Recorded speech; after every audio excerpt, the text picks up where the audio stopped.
Hello বন্ধুরা, তোমরা সবাই কেমন আছো? আশা করছি সবাই খুব খুব ভালো আছো। আজকে জামাই ষষ্ঠীর স্পেশাল ব্লগ নিয়ে আমি চলে এলাম। তো সকালবেলা ঘুম থেকে উঠে পড়েছি, উঠে দেখছি আন্টির একটা রান্না হয়ে গেল। তো কী করলো, মাছের মাথা দিয়ে মুগের ডাল। এটা স্পেশাল, এটা জামাই ষষ্ঠীর দিন হবে, কারণ কৌশিক খেতে খুব ভালোবাসে। আর আমি ঘুম থেকে উঠে রচা বিস্কিট নিয়ে বসে পড়লাম। রচা বিস্কিট খেয়ে আমারও অনেকগুলো কাজ আছে, আমার পাটে যে যে জিনিসগুলো করার আছে সেগুলো আমি করব, কারণ অতটুকু জায়গার মধ্যে আমি বেশিক্ষণ বসে দাঁড়িয়ে কাজ করতে পারবো না। দুজনে একসাথে আন্টি করে সরে আসবে, তারপর আমি কাজগুলো করব। তো আমি ততক্ষণে চা বিস্কুটটা খেয়ে নিই। তো চা খাওয়া হয়ে গেল, মাইন্ডটা ফ্রেশ করে নিলাম। এবার টমেটো চাটনিটা বসিয়ে দিই। টমেটো চাটনিতে খেজুর দিয়ে কাজু কিশমিশ টিশমিশ দিয়ে করব ভালো করে। তো এই তো সম্বার দিয়ে দিয়েছি, সর্ষে আর শুকনো লঙ্কা আর জিরে সম্বার দিয়ে দিয়েছি। টমেটো চাটনিটা হয়ে গেলে, টমেটোগুলো না একটু হাই বিটের মনে হয়, ওর জন্য গলতে খুব প্রচণ্ড টাইম নিচ্ছিল। আর দেশি টমেটো হলো কি হট করে গলে যায়।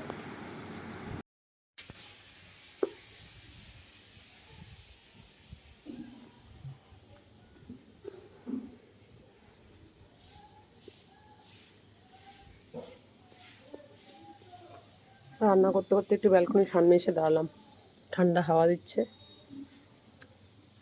আর এই যে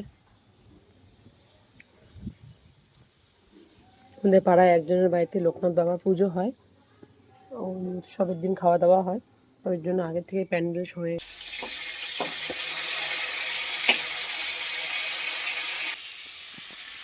এই দেখো আন্টির ডাল, মাছের মাথা দিয়ে ভেড়া মুগের ডাল।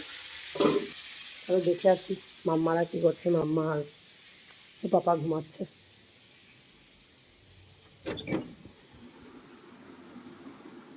ঘুম, দুজনেই ঘুম। বাপরে,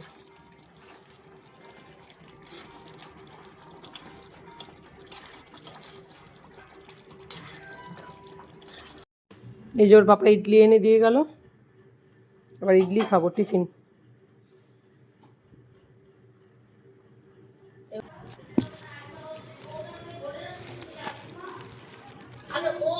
পোলাও চাল তো ওগুলা নয়, আমি আরো ভুলেছি। পোলাও চাল তো এইগুলা। আমি কি ভাবছি বলতো, বিরিয়ানি চাল। আমি বুঝতে পারছি, এমনি হালকা কষাচ্ছে, এরপরে লঙ্কার গুঁড়ো টুড়ো সব। কড়াইটাতে কুলাচ্ছে না, প্রেশার কুকারে বসাতে হবে। আর এখানে মিষ্টি এনেছে, আম আনতে বলেছিলাম, মানে আনতে না বলে দিয়েছি এখান থেকে, আম আনতে হবে না, আম আছে পড়ে। কলা আর মিষ্টি এনেছে আর দই।